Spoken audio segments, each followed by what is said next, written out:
Hello, this is Kirk again with Kirk's Storytime Tales. I have another book to read to you today. The book I have is a Curious George book. This is called Curious George Takes the Train by Margret and H.A. Ray. I hope you enjoy it. Thank you.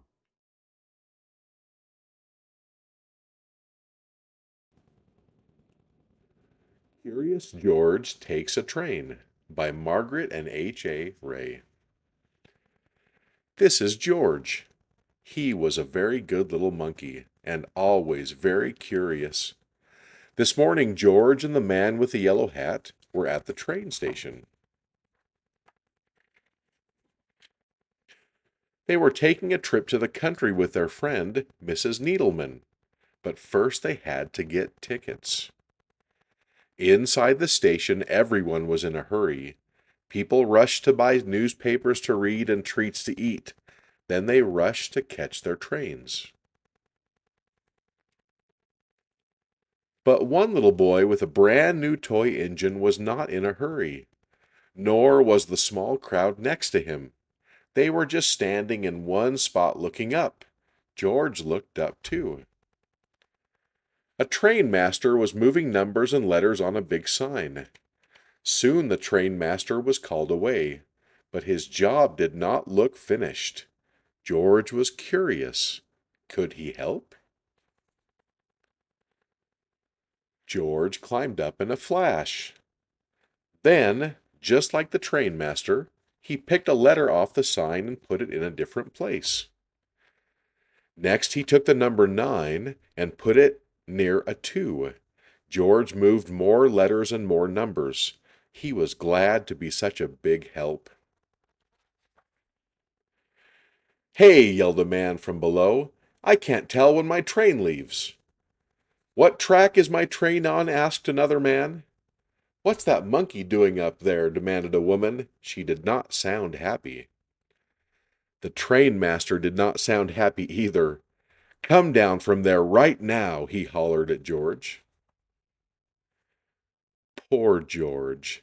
It's too easy for a monkey to get into trouble, but lucky for George, it's also easy for a monkey to get out of trouble.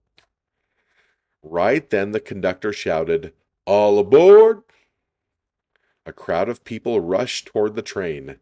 George simply slid down a pole, scurried over a suitcase, and squeezed with the crowd through the gate. There he found the perfect hiding place for a monkey. The little boy with the toy engine also ran through the gate. "Look, Daddy," he said, "a train." His father looked up. "Come back, son," he yelled. "That's not our train." But it was too late. The gate locked behind him. The boy began to cry. George peeked out of his hiding place. He saw the boy's toy rolled toward the tracks. The boy ran after it. This time George knew he could help. He leaped out of his hiding place and ran fast. George grabbed the toy engine before the little boy came too close to the tracks. What a close call! When the train master opened the gate, the boy's father ran to his son.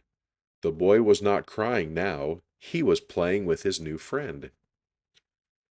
"So there you are," said the train master when he saw George.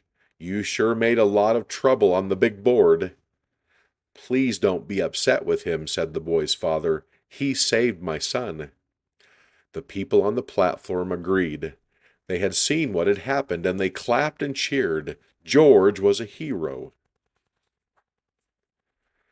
Just then the man with the yellow hat arrived with Mrs. Needleman. "It's time to go, George," he said. "Here comes our train." "This is our train too," the father said. The little boy was excited. "Can George ride with us?" he asked. That sounded like a good idea to everyone, so the train master asked the conductor to find them a special seat. And he did, right up front. The end.